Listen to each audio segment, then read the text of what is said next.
इतिहास इस बात की गवाही देता है कि जब भी आमने सामने का युद्ध होता है तो दोनों पक्षों का भारी नुकसान होता है। 45% तक सैनिक जीतने वाले पक्ष के भी मारे जाते हैं, अर्थव्यवस्था उनकी भी पूरी तरीके से चरमरा जाती है। मगर आज के समय में इस प्रकार के युद्ध होते नहीं है। आमने सामने की युद्ध की बात को तो आप छोड़ ही दीजिए, तौर तरीके बदल गए हैं सामने वाले के ऊपर कब्जा करने के, और उन तौर तरीकों के अंदर शामिल होते हैं कुछ चीजें। तो आज हम बात करने वाले हैं 3 मुद्दों की: जैविक हथियार, व्यापार का हथियार और सबसे ऊपर जल का हथियार। इन तीनों के तालमेल से किस प्रकार से एक देश पूरे के पूरे विश्व के ऊपर कब्जा करने की सोच रहा है, मगर अंत तक आते आते कुछ परिस्थितियां बदल गई हैं। उन परिस्थितियों के ऊपर भी आज मैं चर्चा करने वाला हूं। तो सबसे पहले आप यह खबर देखिए कि चीन के पैसे से कंबोडिया किस प्रकार से चीन के अंदर परिवर्तित होता जा रहा है। मगर इस छोटी सी बात के ऊपर निष्कर्ष मत निकालना, क्योंकि मुद्दा बहुत गहरा है। इस खबर में जिस जगह की बात की जा रही है, सिहानुक विल, वो एक स्ट्रेटेजिक पॉइंट है कंबोडिया का। इस मैप को देखकर आपको लगेगा कि चीन के लिए आखिर ये सिहानुक विल जो कंबोडिया की जगह है वो इतना स्ट्रेटेजिक पॉइंट क्यों लगता है, जबकि व्यापार का रास्ता तो सिंगापुर के पास में से होकर बाहर निकलता है। ऊपरी तौर से देखा जाए तो ये काफी कुछ सही है कि कंबोडिया के अंदर डायरेक्टली चाइना को कोई फायदा नहीं होने वाला,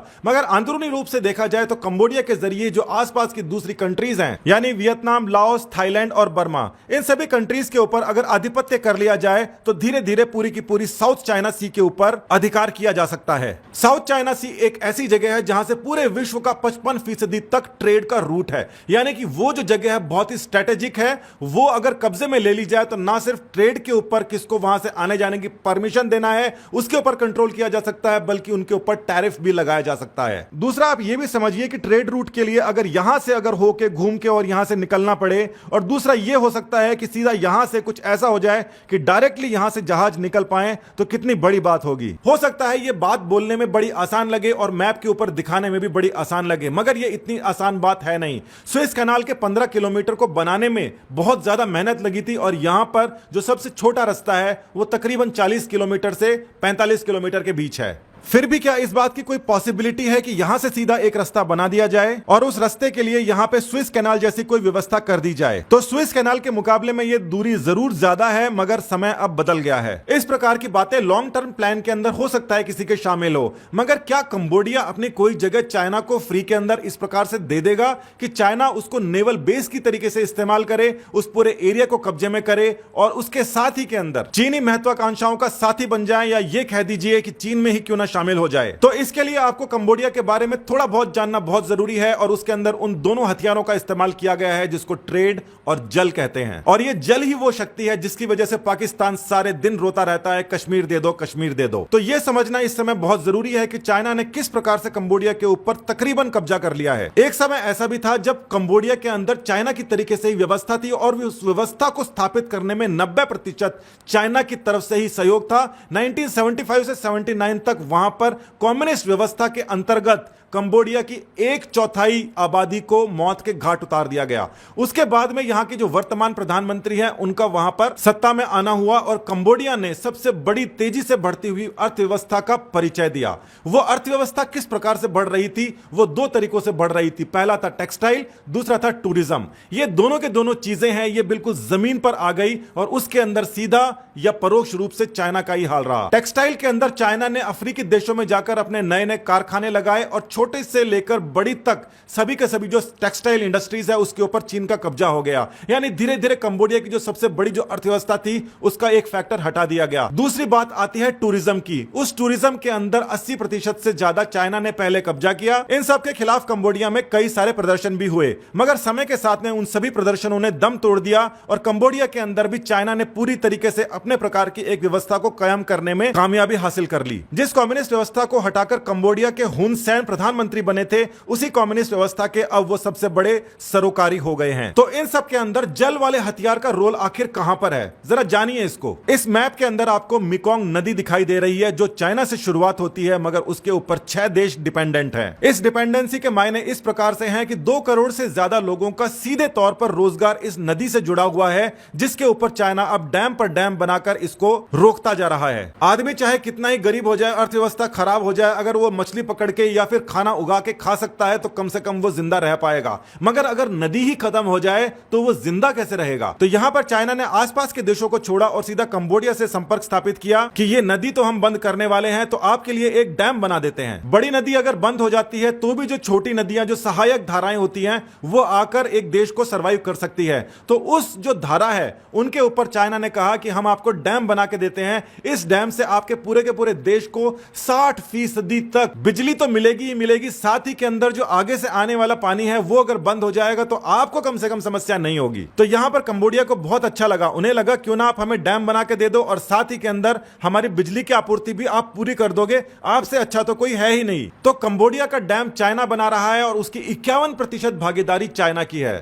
मतलब जानते हो इसका मतलब यह है कि जो ऊपर मेकोंग नदी आ रही है उसको तो वो बंद कर ही देंगे, साथ ही के अंदर यहां पर जो दूसरी नदी है उसको भी डैम से पानी से रोक देंगे और उसके ऊपर 51% भागीदारी चाइना की रहेगी। इतने बड़े दिल वाले चाइना की उदारता को देखते हुए कंबोडिया ने ना सिर्फ सिहानुकविल नाम की जो स्ट्रेटेजिक पॉइंट है वो चाइनीज इन्वेस्टर्स के लिए पूरी तरीके से खोल दी, बल्कि साथ ही साउथ चाइना सी के ऊपर डोमिनेंस किस प्रकार से स्थापित होगा इसके रास्ते भी खोल दिए। अपने यहां से निकलने वाली नदी तो चाइना ने रोक ही ली, साथ ही के अंदर कंबोडिया के अंदर जो उनकी खुद का जो पानी था उसके ऊपर भी डैम बना दिया। एक प्रकार से वो डैम, वो नदी, वो पानी, उस पूरे के पूरा जो एरिया है वो चाइना के कंट्रोल में आ गया। साथ ही के अंदर आपको मैंने अभी बताया कि अर्थव्यवस्था कंबोडिया की चौपट हो रही है क्योंकि चाइना टेक्सटाइल्स के ऊपर कब्जा कर चुका है और टूरिज्म वहां पर सिहानुकविल के अंदर जिस प्रकार की एक्टिविटीज चल रही हैं चाइना की, उसके हिसाब से बहुत डाउन हो रहा है। केवल अब यह समय की बात है कि कंबोडिया धीरे धीरे चाइना के ऊपर इतना डिपेंडेंट हो जाएगा कि एक समय आएगा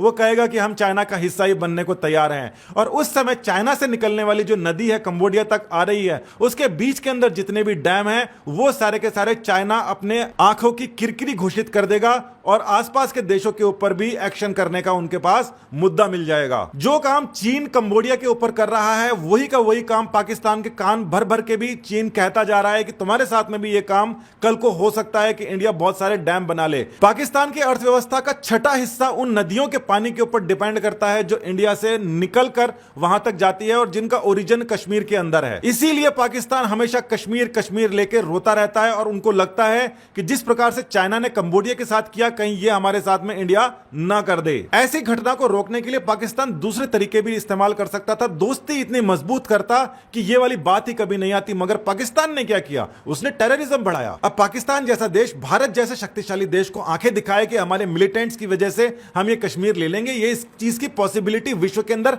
किसी को नहीं लगती, पाकिस्तान वालों को खुद को भी नहीं लगती। तो जिस प्रकार की गलती कंबोडिया ने चीन के साथ में रिलेशन बढ़ा के की, उस प्रकार की ही गलती चाइना के साथ में पाकिस्तान कर चुका है, one belt one road initiative का हिस्सा बनकर। और उसके अंदर भारत के ऊपर दबाव बनाने के लिए पीओके का हिस्सा भी चीन को उसने दे दिया कि हम दोनों मिलकर इसको दबाएंगे। मगर कई सारी चीजें इस समय ऐसी हो रही हैं जो पहले कभी हुई नहीं। चाइना ने साउथ चाइना सी के ऊपर जिस प्रकार से कब्जा करने के लिए हाल ही के अंदर बहुत सारे आइलैंड्स को अपने कब्जे के अंदर लिया है, उसका साफ तौर पर यह है कि हम इंडिया को मैन्युफैक्चरिंग हब नहीं बनने देंगे। वहीं पर इंडिया ने भी यह साध लिया है कि अब किसी भी प्रकार की लीनियंसी, किसी भी प्रकार की रियायत अब किसी को नहीं मिलेगी। और उसी के चलते इस समय इंडिया का जो सबसे पहला काम है वो ये है कि पीओके अब खाली कर दो और ये अपनी वन बेल्ट वन रोड यहां से निकाल के कहीं और ले जाओ। समय के साथ में चीन तो पाकिस्तान के साथ वो हालत करने वाला ही है जो उसने कंबोडिया के साथ में किया है, क्योंकि वहां पर भी इतना इन्वेस्टमेंट कर दिया है जिसको वापस चुका पाना पाकिस्तान के बस की बात नहीं है। और धीरे धीरे कई सारे जो संयंत्र हैं,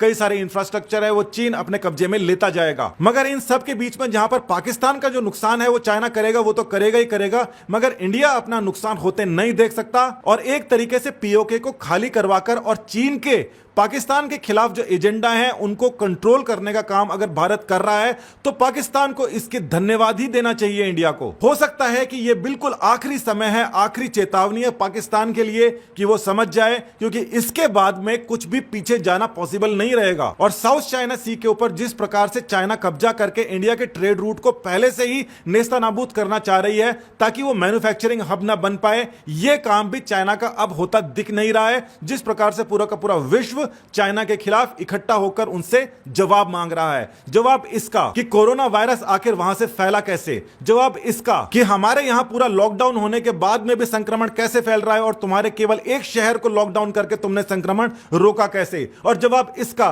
कि तुम्हारे यहां पर एक आदमी संक्रमित हुआ है तो हमारे यहां 50 कैसे हो रहे हैं। नए जमाने के तौर तरीके, चाइना अगर ठेकेदार बन के बैठ जाए कि सारे के सारे काम मैं करूंगा, तो सामने वालों के अंदर भी दिमाग भी है और कार्य करने की क्षमता भी है और डिसीजन लेने की क्षमता भी है। आने वाले समय में चाइना किस प्रकार से छोटे मोटे देशों की अर्थव्यवस्थाओं को अपने कब्जे में ले रहा है और पाकिस्तान की तो करीब करीब उसने ले ही ली है, इसके बारे में नजर डालेंगे। आप जुड़े रहिए मेरे साथ और इस पर भी नजर रखिए कि इस समय इंडिया के अंदर हर पॉलिटिकल पार्टी अपने मतभेद भूलकर एक ही डायरेक्शन के अंदर काम क्यों कर रही है, क्योंकि इंडिया को इस समय एकजुट होकर रहने की बहुत जरूरत है। हमारे सामने जो खतरा है वो कोरोना से भी बड़ा खतरा है। आने वाले समय के अंदर हमारी एकजुटता ही उस खतरे से हमें निजात दिला पाएगी और जल शक्ति और व्यापार शक्ति ही हमारी असली ताकत बनकर उभरेगी। धन्यवाद। जय हिंद।